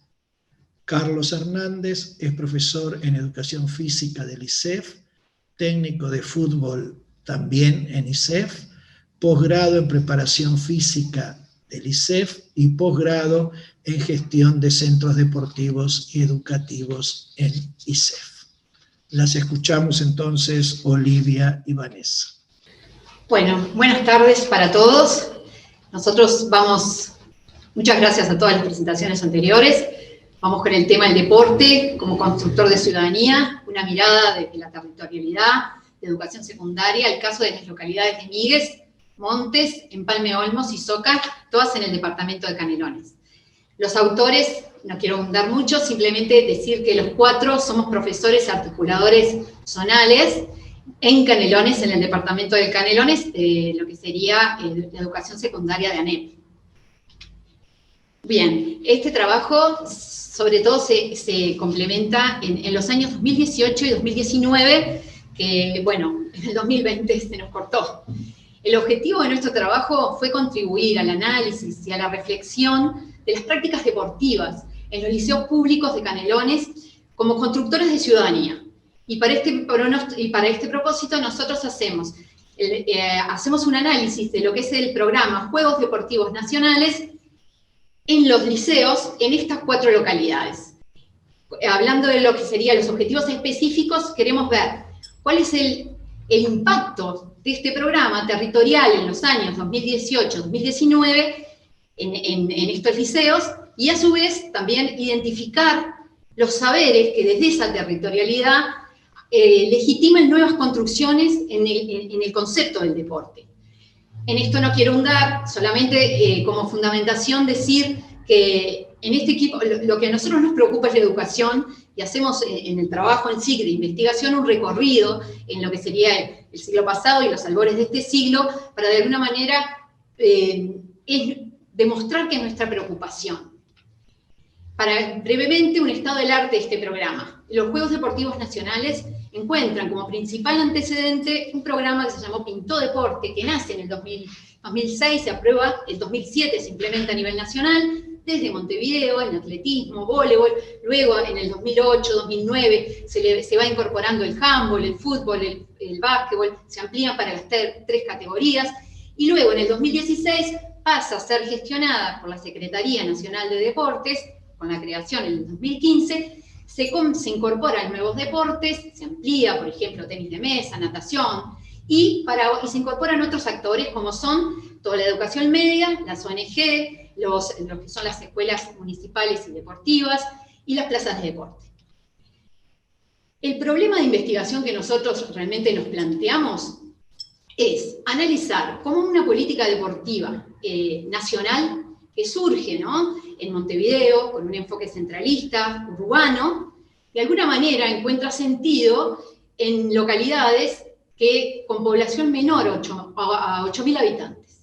Esto nosotros lo encontramos en muchas localidades de Canelones, pero nosotros explicitamos la elección de estas 4 localidades que nombramos, porque tienen la singularidad que en ellas no existen, para lo que sería la edad de 12 a 19 años, que son nuestros estudiantes liceales, no existen ni clubes ni escuelitas deportivos en esa edad. Sí existen en la parte de primaria, de baby fútbol, pero en esa edad, que son nuestros estudiantes, no existe. Y ante esa situación, el liceo público es la única institución donde a través de la docencia se enseña la práctica deportiva. Y nos pareció como una singularidad riquísima para investigar. A partir de ahí hicimos 3 hipótesis de trabajo. La primera, que este programa se vive como una oportunidad en lo que sería el acceso universal para los estudiantes de la educación media para la práctica deportiva. En base a ese acceso al programa que va más bien con el derecho a poder practicar, se construye desde la institución liceal la participación de los estudiantes. Y ahí es donde entra la enseñanza y todo lo que serían las apropiaciones deportivas. Y ya va marcando una identidad. Y la tercera hipótesis de trabajo es que la educación deportiva en sí, desde la institución liceal, es una de las principales fortalezas en la construcción de la ciudadanía, entendida en estos casos, en estas localidades, desde esa identidad que se va forjando como una integración social, la integración etaria, la equidad de género, todos procesos que de alguna manera convergen en una mayor equidad social. Estas son nuestras 3 hipótesis de trabajo. Perdón. Disculpen. Ahora sí. En la descripción de la experiencia decimos que lo que a nosotros más nos provocó es a ir a una mirada más bien endógena para tratar de ver las especificidades propias del deporte, pero mancomunadas con el territorio. O sea, empezamos a ver singularidades como las nuevas maneras de movimiento, de sentir el cuerpo, de cómo se vivía el deporte, los códigos de competencias locales que empezamos a visibilizar, que se van institucionalizando, relatos de historias mínimas que por lo general no son visibles, y nosotros tratamos de ponerles el lente y volverlas a mirar, que esto nos exigió a nosotros como un esfuerzo y nos provocó como una nueva mirada al sentido y a los saberes del deporte. para esto rápidamente, para que tengan una idea, el departamento de Canelones, bueno, las localidades que nosotros decimos constituyen municipios en sí mismos, Montes, Miguel, Soca y Empalme Olmos, lo cual nos facilitó a veces en el tema de tener datos. Como antecedentes, nosotros no queremos dejar de mencionar que cuando empezamos a investigar encontramos en esta zona que en la década del 90 existían un proyecto llamado Mimoso, pero no importa, es el nombre que buscaron para encontrarle. En cuanto en estas localidades, en el atletismo Miguel, handball y básquetbol en Montes, voleibol en Soca, ya había en la década del 90 un diálogo entre estas instituciones liciales que generaban un plan, iban cambiando los lugares de donde se realizaban ese calendario anual de competencias, que de alguna manera lo que ya había la intencionalidad era tratar de cortar con una situación monodeportiva que era el fútbol para brindar la enseñanza de otros deportes.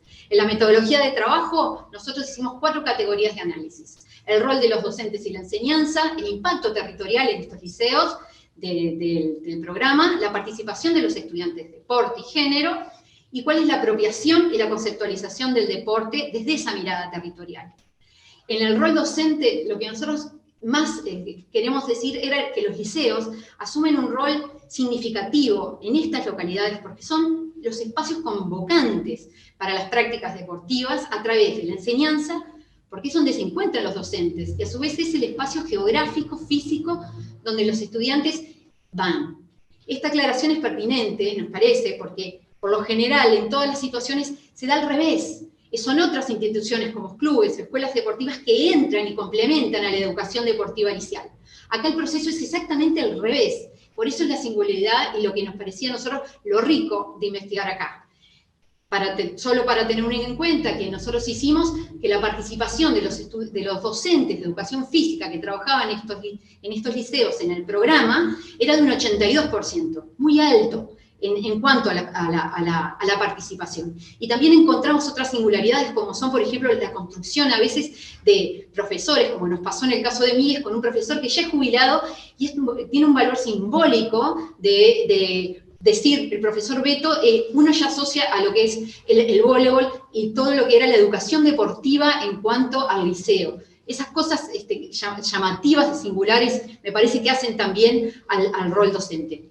En el impacto territorial nosotros lo que hicimos fue tomar toda la cantidad de estudiantes que por cada liceo habían participado del programa y lo dividimos, como son municipios, pudimos tener estos datos, lo dividimos por la cantidad de jóvenes entre 10 y 19 años de la población de cada una, del total de población de jóvenes. Hicimos ese cociente y lo que nos encontramos sobre todo en las localidades de Miguel, Montes y Soca, un porcentaje del 42 y el 54% que hablan que 1 de cada 2 adolescentes que viven en estos lugares entre 12 y 19 años participó del programa. Y participó del programa representando su liceo.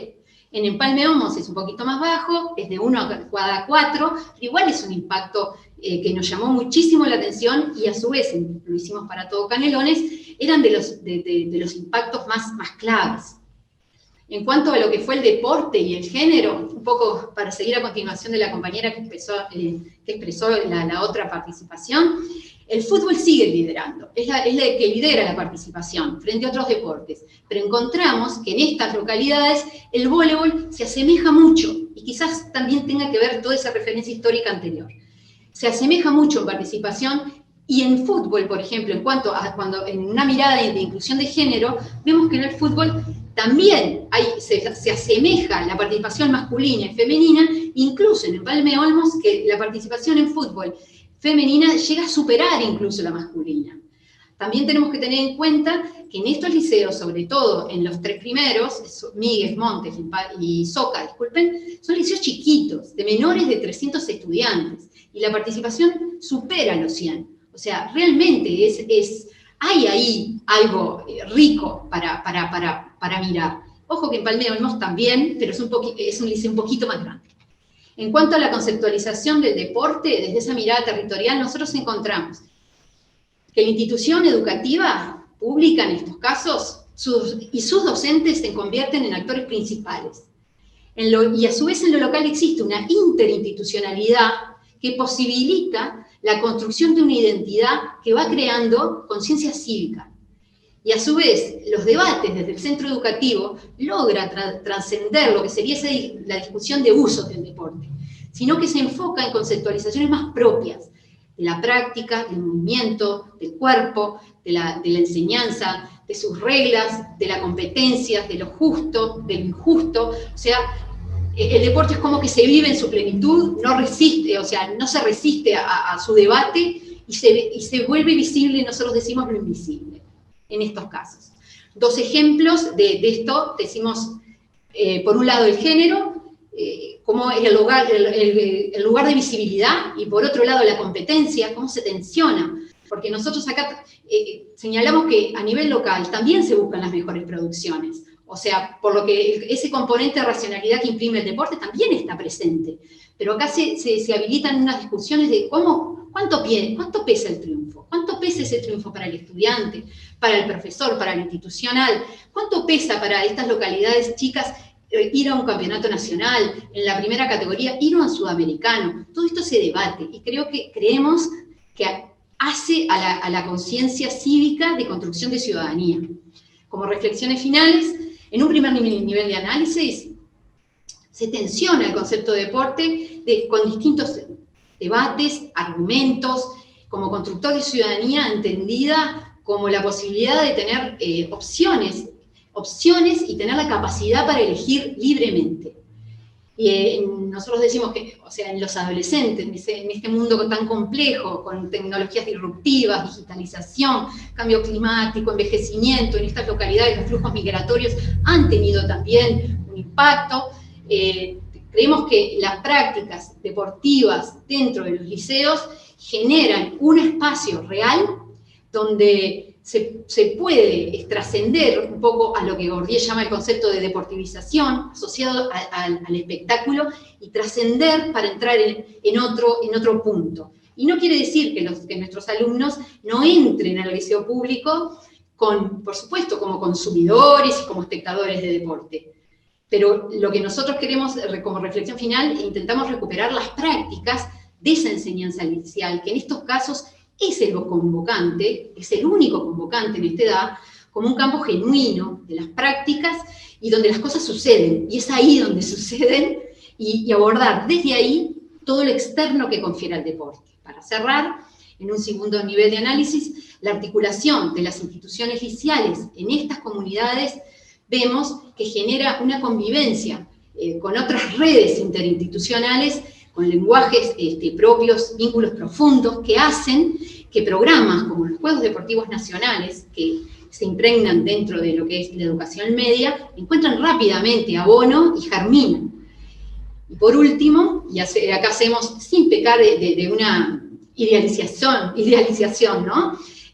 Pero sí como rescatar los liceos, que se convierten como en un actor de referencia, que cobran sentido a través de la enseñanza, y pensamos que es como, lo que nosotros encontramos acá es como una experiencia que es bastante esperanzadora en cuanto a resignificar la figura del docente, ya que son ellos los que orientan y promueven esas distintas representaciones y apropiaciones de identidad deportiva y de educación deportiva para la construcción de la ciudadanía. Bueno, muchas gracias, por acá terminamos. Hemos escuchado entonces las 5 experiencias. Comenzamos ahora con las preguntas que Alejandra, la maestra subdirectora de primaria, ha ido recepcionando y que irá presentando a los distintos integrantes de los equipos que estuvieron con nosotros hasta este momento. Alejandra. Buenas noches a todos los expositores y al auditorio que nos está acompañando. Es para nosotros un placer poder dar paso a este segmento de preguntas que, como bien decía Carlos, nos fueron llegando a través del chat. Queremos hacer una aclaración, y es que nosotros nos tomamos el atrevimiento de hacer la síntesis de las mismas para facilitarle a los expositores las preguntas. Vamos a comenzar, si les parece, en el orden de la presentación de las mismas. Por lo tanto, empezamos por la primera de ellas: accionemos el cambio, protejamos el agua del río Uruguay. Así que le preguntamos a Ana Lucía, que espero que esté allí, que no la estoy viendo. Ahí aparece. Muy bien, gracias, muy bien. Bueno, el colega pregunta, quisiera saber si las conclusiones a las que arribaron fueron presentadas a las autoridades locales o también a otros actores departamentales o zonales del litoral uruguayo. Ana Lucía. Bien. Sí, tuvimos una instancia de presentación del proyecto y en concreto de las conclusiones a la Junta Departamental de Salto en ese momento. Asistimos a un encuentro con todos los alumnos de la clase, donde ellos hicieron el recorrido de todo el trabajo de investigación realizado y en concreto plantearon las conclusiones a las que habíamos arribado en este trabajo. Todo este tema que nosotros trabajamos es algo que requiere mucha investigación y requiere realmente que se implementen medidas prácticas en el país. A causa de esta situación de pandemia se ha ido postergando y se ha ido dilatando la situación. En lo que es en concreto, nos pasó en la Feria Nacional de Clubes de Ciencia, a la cual asistimos con los chiquilines. Tuvimos una instancia de intercambio con docentes y alumnos de otro departamento que también habían indagado en esta problemática y nos hicieron saber que estaban en la misma línea que nosotros, también haciendo conocer las conclusiones a las que habían arribado y bueno, es como un camino a seguir transitando y a seguir investigando porque hay mucho para hacer en ese sentido. Sin lugar a dudas. Bueno, muchísimas gracias por tu respuesta. Vamos a pasar a la siguiente pregunta. Y el colega plantea, ¿solo la distancia de los cultivos es causa de la proliferación de cianobacterias? Ana Lucía. Ahí está. Nosotros nos centramos básicamente en esa causa, pero como bien lo mencioné en las proyecciones, teníamos proyectado, valga la redundancia, continuar profundizando en otras causas. Por ejemplo, algo que también tiene gran incidencia en la floración de cianobacterias en el lago de Salto Grande es la permanencia del agua estancada, el agua sin movimiento, también facilita el desarrollo de estos organismos.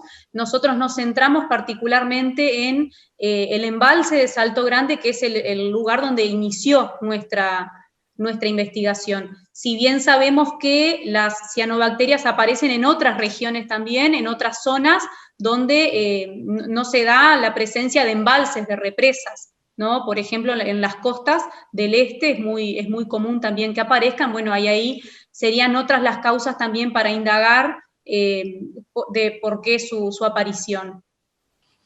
Muchas gracias. Ahora vamos a compartir con todos un comentario que nos llega. Lo voy a leer textual. Muy buen proyecto, tanto por su enfoque en el medio ambiente como por la importancia de desarrollar una educación investigativa desde los primeros años de formación de nuestros niños y niñas. Me imagino, plantea el colega, que esto despertó mucha curiosidad científica en los estudiantes. Es el primer paso hacia la formación de conciencia crítica de la realidad y también, por cierto, la estimulación para los futuros científicos. Felicitaciones. Muchas Así que gracias. Cerramos este segmento con este comentario. Gracias a ti, Ana Lucía. Y si les parece bien, vamos a pasar a la segunda experiencia referido al hacer ciencias. Así que convocamos a Sofía Méndez e Ignacio Silveira para comenzar con la primera pregunta. ¿Los veo, los escucho por allí? ¿Están atentos? Sí, estamos acá. Bien, gracias. ¿Podrían explicar la diferencia entre el pensamiento multidisciplinario, que tiene características de ser aditivo, como ustedes comentaban, y el pensamiento interdisciplinario, que se caracteriza por ser integrativo? ¿Cómo lo implementan en este diseño, en esta forma de hacer ciencia? Sofía.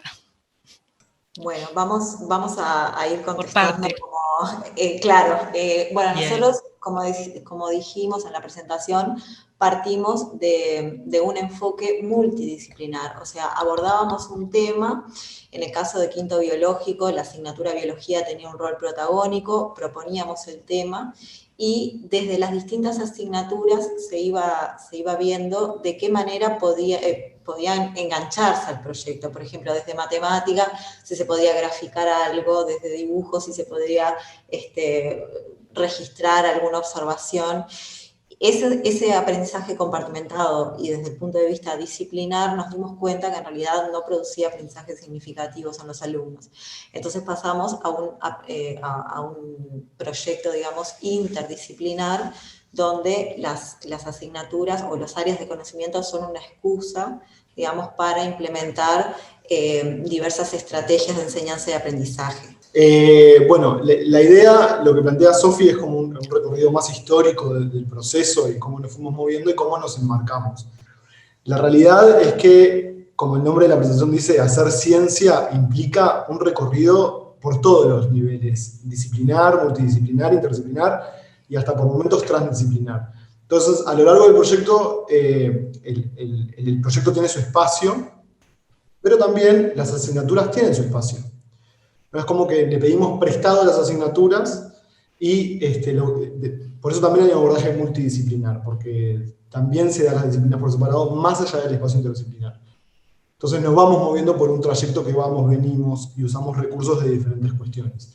Desde el momento que, en el cómo, que era la pregunta me parecía por ahí, en el cómo lo hacemos, sí. Bueno, en el momento en que nosotros elegimos contextualizar el problema, sí o sí requerimos de un enfoque interdisciplinario para poder entender el problema, porque si nosotros entendemos el problema solamente desde la multidisciplina, es como decía Sofía recién, ¿no? Nos paramos de acá para entenderlo desde el punto de vista econométrico, nos paramos de acá para entenderlo desde el punto de vista de la biología. Bueno, entonces, para entender el problema en romper con esta idea del sentido común, poder lograr conceptos sólidos, multidimensionales, que dialoguen con la realidad, que puedan transformar la realidad, en ese sentido nos alimentamos de los diferentes paradigmas, que mismo es muy interesante ver cuando los alumnos empiezan a darse cuenta cómo la biología se empieza a cruzar con la comunicación visual, ¿no?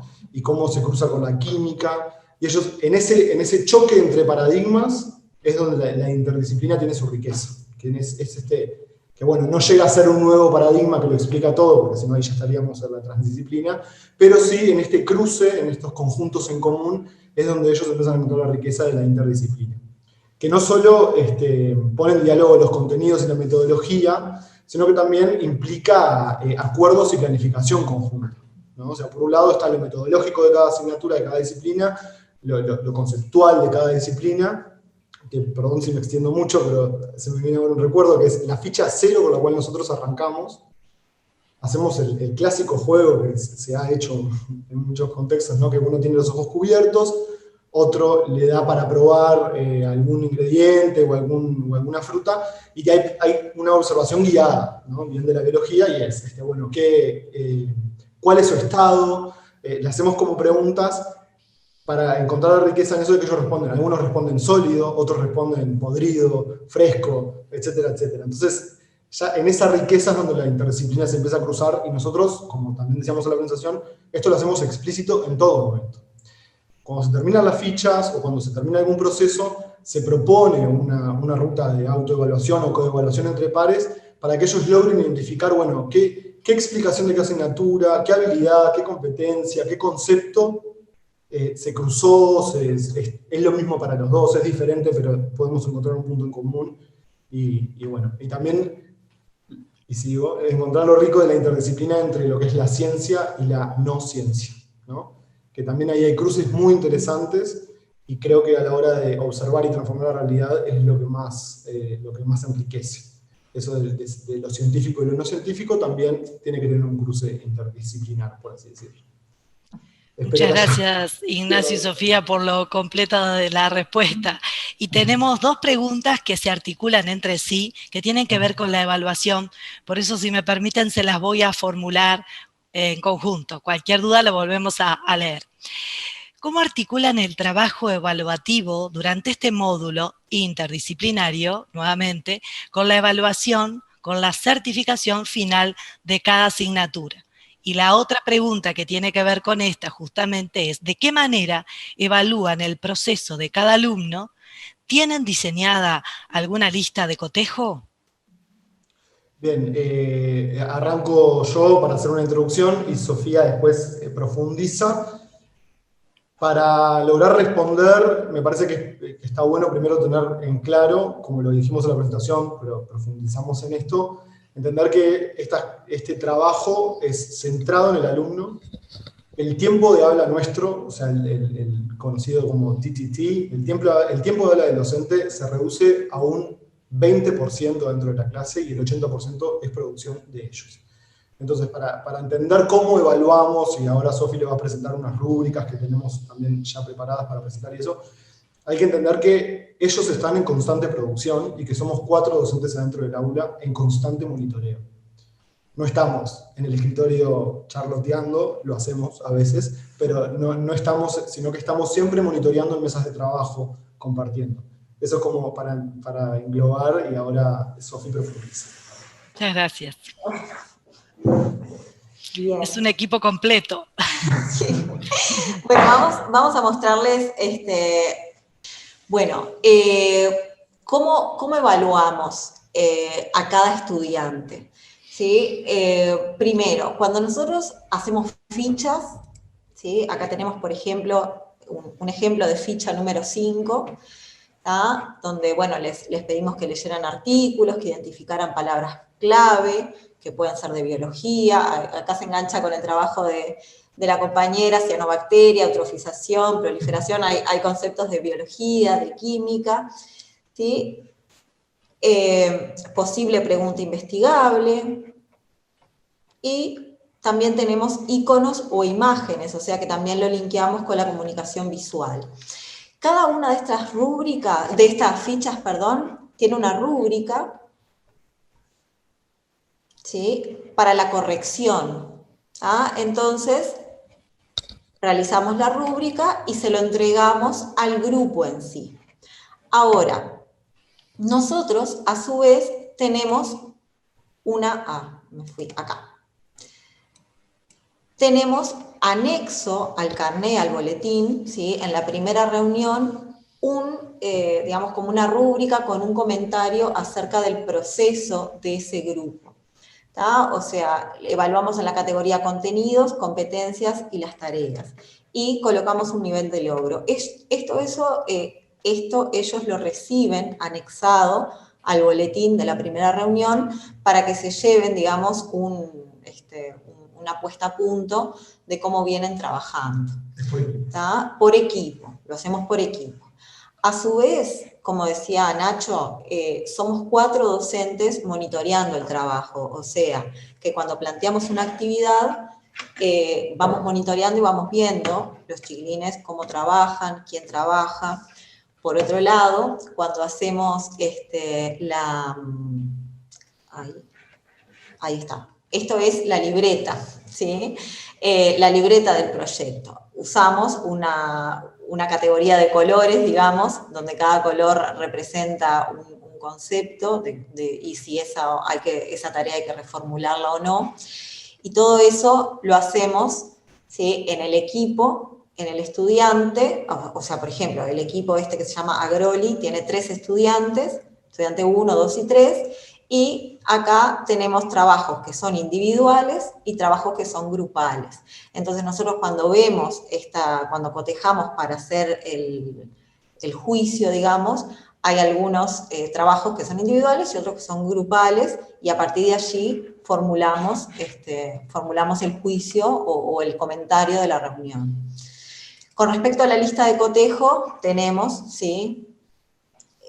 Depende para qué, ¿no? Esta es para el paper, tenemos una lista de cotejo para que ellos, lo que hablábamos de la autoevaluación, ¿no? Y del siempre realizar la metacognición, o sea, saber dónde estoy parado. Bueno, acá la lista de cotejo, el título, por ejemplo, el problema. Por ejemplo, llegamos a la clase, bueno, hoy, ¿en qué estamos? Planteamos una actividad hace una semana, bueno, ¿en qué estamos? Lista de cotejo para que en el grupo reflexionen cómo van. Otra puede ser, acá, no, no me salta acá, esta. Por ejemplo, esta es la checklist de una presentación visual, que no solamente tiene el contenido, sino también tiene la parte estética, la parte de imágenes, en qué formato va, ¿sí? No sé si tiene título, subtítulo, portada, o sea, siempre le damos la guía para que ellos puedan ir generando las producciones, ¿no? No sé si quedó contestada la pregunta. Bueno, los conversatorios que nosotros habíamos mencionado son un corte, hacemos 2 conversatorios, son un corte para poder evaluar a los chiquilines. Nosotros en los conversatorios, tanto en el que hay en el medio, digamos en julio, como el que hay al final, hacemos preguntas individuales a los estudiantes. O sea, también cotejamos que todos sepan todo, digamos, hacemos preguntas guiadas y puntuales, lo mismo cuando estamos monitoreando el trabajo en taller, como para que todos los alumnos se sientan involucrados.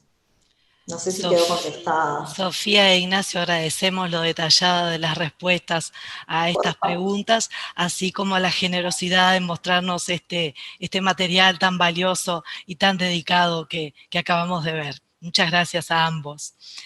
Vamos a pasar, si les parece a todos bien, a la tercera experiencia referida a la ciudad fragmentada. Así que convocamos a Lucía y a Noelia para plantearles esta interrogante. En relación con la educación ciudadana, ustedes parten del concepto de ciudadanía concebida por Elizabeth Schelling como sentimiento de pertenencia a una comunidad política que otorga reconocimiento, derecho y obligaciones. ¿Qué reflexión les merece que exista una concepción diferente a nivel generacional? Bueno, gracias por la pregunta. Sí, es muy interesante, la verdad, la reflexión. Bueno, nosotros justamente partíamos un poco de esa idea como una inquietud, ¿no? De decir, bueno, ¿qué sucede con las distintas generaciones, ¿no? Bien, lo que nos sucedió a nosotros es que lo que encontramos, lo que constatamos, fue que las distintas generaciones tenían como una percepción distinta. Lo interesante del proyecto básicamente estuvo en que empezó a retroalimentarse de las generaciones más jóvenes, de alguna manera empezaron a compartir con las generaciones mayores de cada familia lo que era esa experiencia heredada, en algunos casos como una experiencia positiva y en otros casos como una experiencia negativa. Entonces, nosotros recuperamos un poco ahí y nos pareció que era interesante que eso se volviera como un tema del aula también. Recuperamos con mucha fuerza la idea de la socialización como un mecanismo interesante para, a través de la familia, a través de la herencia, a través de los valores y de los elementos compartidos cotidianamente, militar también el concepto de ciudadanía, ¿no? De ciudadanía activa. Entonces, la reflexión que nos mereció básicamente estuvo centrada ahí en decir, bueno, si nosotros como adultos a cargo, como adultos mayores dentro de la familia, logramos transmitirle a las generaciones nuevas que participar políticamente, que participar de lugares de lugares de acceso público, pero también participar de eventos, de mecanismos, de situaciones. Por ejemplo, queremos un aire más limpio, queremos la ciudad más limpia, queremos determinados derechos y determinadas seguridades cotidianas en la vida de los espacios públicos, tenemos derecho a militarlo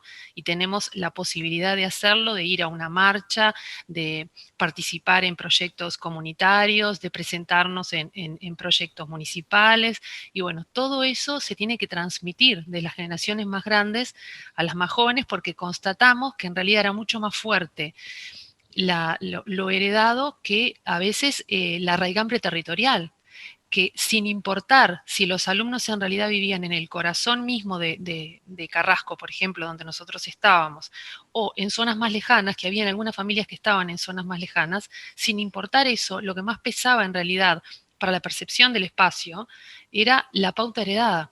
Era más fuerte eso que el lugar real en el cual las familias estaban insertas. Entonces dijimos, bueno, evidentemente aquí tenemos un mecanismo reproducido a través de la herencia familiar y a través del diálogo cotidiano y a través de ese proceso de socialización cotidiana y de la familia, donde hay que fortalecer cosas, ¿no? quizás desde la reflexión del aula es un buen lugar, y nos pareció inclusive muy interesante el día que pusimos en común con las familias y los chicos pudieron presentar oralmente sus trabajos para las familias y para nosotros en una feria de proyectos, en una muestra de proyectos que tenemos en el colegio a fin de año. Cómo las familias se mostraban interesadas, sorprendidas a veces por lo que se habían encontrado en otras reflexiones familiares. Y bueno, para nosotros la potencia estuvo ahí, estuvo en constatar esa diferencia atada a las distintas generaciones, y en constatar también que hay mucho para hacer, que se puede hacer a través del fomento de una ciudadanía activa y desde el aula concretamente, ¿no? Para trabajar aspectos vinculados con la construcción de esa personalidad social de los chicos, ¿no? No sé si fue respondida la pregunta. Muchísimas gracias por tu completa respuesta y muy interesante. Evidentemente la temática da para seguir profundizando. Gracias. Gracias. Vamos a pasar a la cuarta experiencia, violencia simbólica de género. ¿De qué lado estás? Martina Fernández, te convocamos para hacerte el planteo. Recientemente el gobierno francés, nos plantea una colega, ha prohibido oficialmente el uso del lenguaje inclusivo en documentos de gobierno y de Estado, siguiendo la recomendación de la Academia Francesa, que declaró que el lenguaje inclusivo representa un peligro para el idioma francés.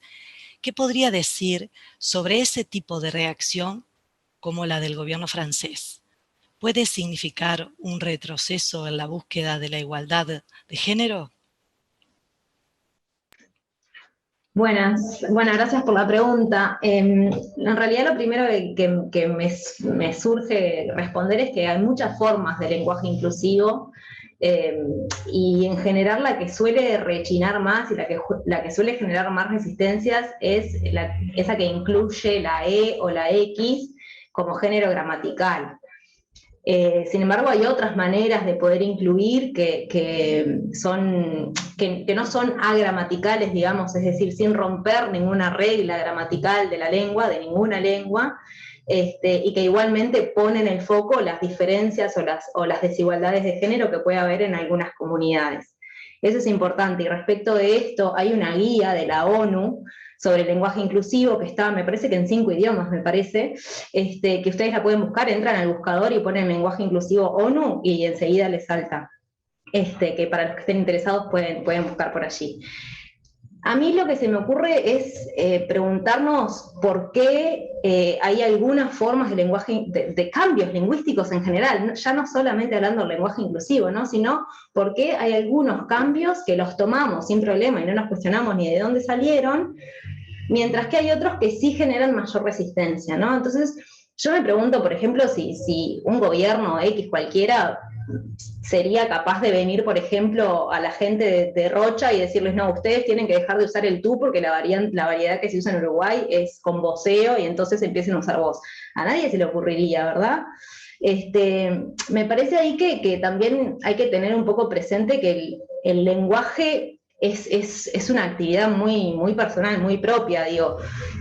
Yo, más allá de que a mí me digan que yo no puedo usar vos o tú o lo que sea que se intente regularizar, después en la cotidiana, en mis intervenciones, en mis interacciones, yo voy a usar el lenguaje que me parezca. Entonces, yo no sé hasta qué punto es posible realmente normativizar o regular las formas lingüísticas en general.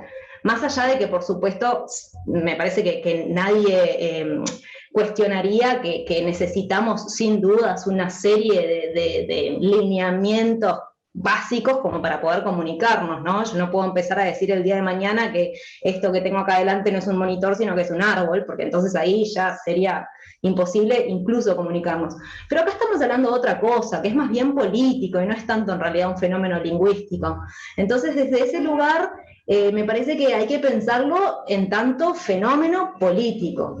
Y bueno, yo digo, volviendo al tema del lenguaje inclusivo que genera resistencias, que es particularmente el que incorpora la E o la X, Yo no he escuchado ninguna comunidad que defienda el uso del lenguaje inclusivo, que haya ido, por ejemplo, que se haya presentado ante el gobierno o que haya ido a hablar con la RAE, en el caso del español, para que incorporen la E o la X. Vuelvo a repetir que me parece que es un movimiento y un fenómeno político que se genera en las comunidades, y que en la medida que se da en la interacción, el tiempo solamente dirá si va a prosperar o no va a prosperar. Se podrán hacer algunas acciones que en conjunto con otras acciones que se incorporen en otros espacios políticos, puede ser que quizá vayan un poco en deterioro de las luchas que se han dado en los últimos años por equidad e igualdad de género. Yo no creo que estas restricciones concretas sobre el lenguaje exclusivamente puedan implicar un fuerte impacto a nivel social. Me parece que en general justamente lo que generan es que podamos seguir hablando y problematizando estos fenómenos. Ahora, si este tipo de políticas se llegara a implementar y a incorporar en un plan más macro que también habite y habilite otros espacios sociales, bueno, ahí capaz que sí, ya podríamos estar hablando de una especie de retroceso. También hay que pensar retroceso a partir de qué, ¿no? Porque es verdad que hemos avanzado un montón, pero si nosotros miramos todo lo que nos queda por venir todavía, todo lo que no hemos logrado aún, hay que pensarlo también desde ese lugar. ¿Cuánto se puede retroceder? A mí me preocupa más en realidad mirar para adelante y cuánto se puede avanzar. Pero sí, es difícil el tema del lenguaje inclusivo. Mi invitación es a pensar formas de lenguaje que no sean agramaticales, pero que sí, de cierta manera, puedan visualizar aquello con lo que no estamos enteramente conformes o dispuestos a mantener sin cambiar. Muchas gracias, Martina, por tu respuesta, por compartir tu opinión. Y un colega nos plantea: soy docente de agro y muchas veces son las chicas las que no quieren realizar alguna actividad porque la consideran que es propia de los varones. ¿Es un estereotipo incorporado aún en esta época?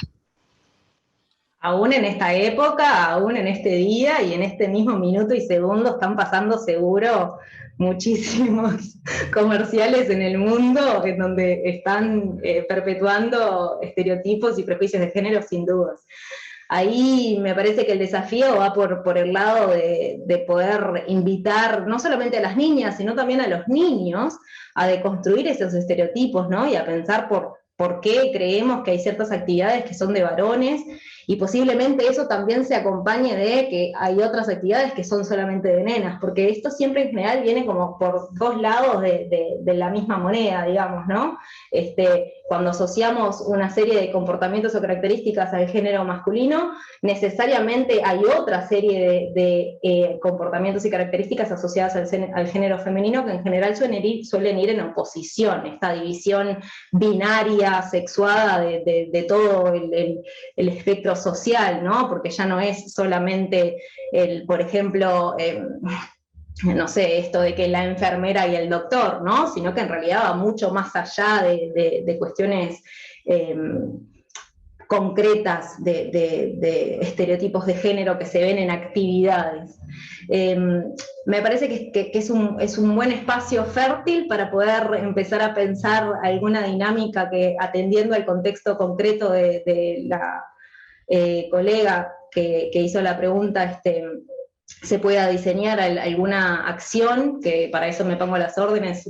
Creo que está mi mail por ahí en algún lugar, así que estoy a disposición. Y sin dudas que es seguro que si se empieza a abordar desde una perspectiva de intentar mostrar que no tiene una lógica, digamos, racional, que no hay un motivo claro de por qué esas actividades son de varones o de niñas en su opuesto, digamos, ahí quizás se puede empezar a desnaturalizar esta división y bueno, y que cada uno haga lo que desee hacer, más allá del género que tenga asignado. Muchas gracias, Martina, por tus respuestas. Vamos a pasar ahora al planteo de la quinta presentación, el deporte como constructor de ciudadanía. Para eso convocamos a Olivia y Vanessa para poder procesar la pregunta y ellas responder. Teniendo en cuenta el valor significativo de los Juegos Deportivos Nacionales para estas poblaciones canarias de pocos habitantes y la influencia positiva de los estudiantes, ¿han visto que esta participación haya sido una semilla de motivación para seguir haciendo deporte y o actividad física fuera del liceo y en los años posteriores? La pregunta es referida a las docentes. Gracias por la pregunta. Es muy pertinente la pregunta porque efectivamente nosotros vemos, por ejemplo, que luego de estas experiencias que nacen en el liceo, vemos digamos que en distintos perfiles. Vemos, por ejemplo, estudiantes de estos liceos, que luego los encontramos, por ejemplo, pasa el tiempo y hicieron el ISEF, hicieron la licenciatura de Educación Física, son profesores. O sea que de alguna manera la vocación también surgió ahí.